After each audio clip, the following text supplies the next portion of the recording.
Oke, selamat datang di channel Mirella Funda. Hari ini kita akan belajar mengenai branching decay atau peluruhan yang bercabang ya. Sebelum kita mulai, jangan lupa like dan share serta subscribe channel ini. Oke, kita masuk ke materinya. Jadi masih dengan bab yang sama, yaitu laju peluruhan inti. Tapi subbabnya kali ini adalah branching decay atau peluruhan yang bercabang gitu ya, atau proses peluruhan yang bercabang. Branching decay atau yang saya translate di sini adalah percabangan dari peluruhan, atau ya peluruhan yang bercabang, ya sama aja lah. Jadi ada cabang dalam peluruhannya. Jadi reaktan atau parent dari nuklida itu meluruh melalui 2 atau lebih mode peluruhan yang terpisah. Jadi bisa ada jalur 1, jalur 2, jalur 3, dan jalur seterusnya. Seperti itu.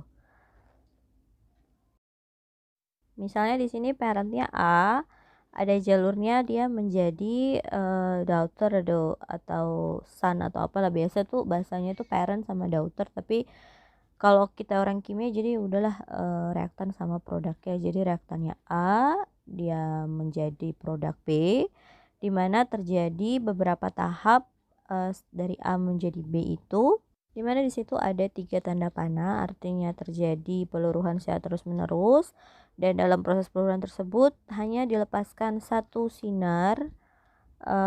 Sinarnya itu tidak tahu apa, tapi dilambangkan dengan konstanta B, artinya konstanta laju peluruhan dari parent A menjadi B. Jadi itu jadinya tetapan laju untuk si B, begitu ya, karena produknya B.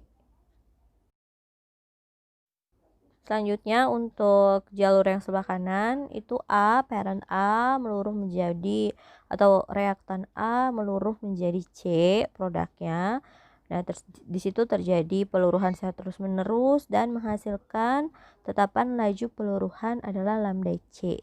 Jadi di situ terlihat bahwa ada terjadi percabangan untuk peluruhan si parent atau produk A, itu dia menjadi produk B dan C dengan jalur yang bercabang atau berbeda, dengan tetapan lajunya masing-masing dilambangkan dengan lambda B untuk menghasilkan produk B dan lambda C untuk tetapan laju peluruhan menjadi produk C, seperti itu.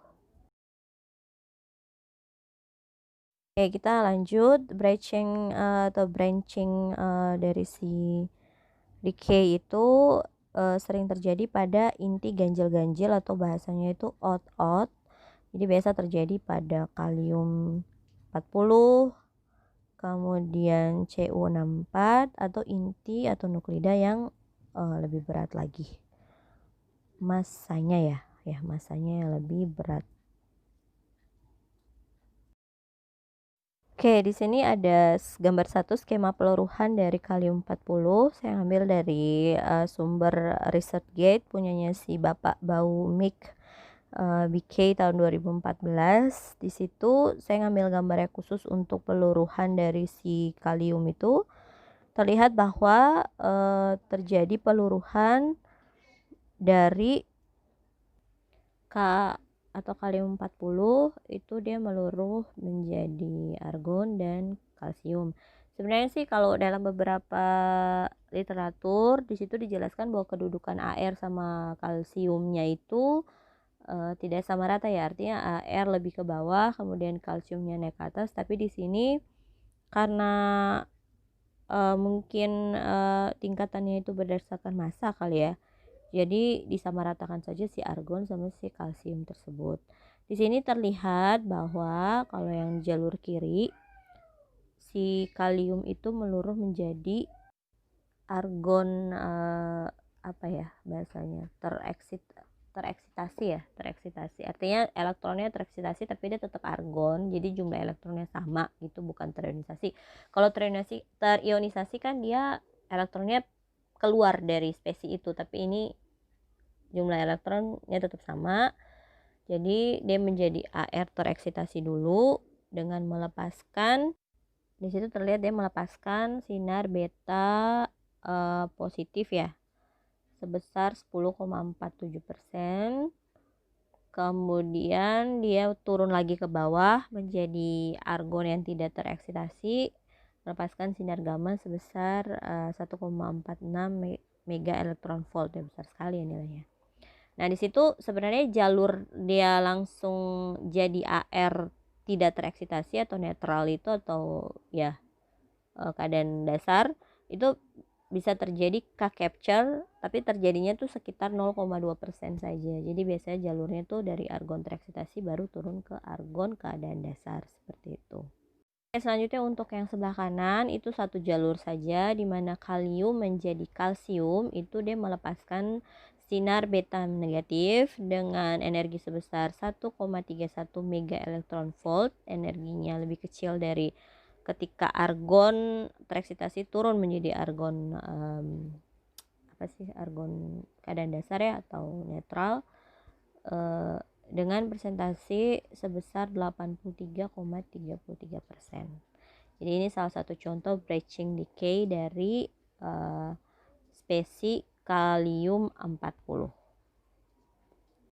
Untuk lambda itu memang bisa dikatakan laju peluruhan, tapi mereka memisahkan istilahnya, dia menjadi partial decay constant, artinya konstanta peluruhan sebagian. Jadi kan karena peluruhannya banyak cabang tuh, jadi sebagian-sebagian aja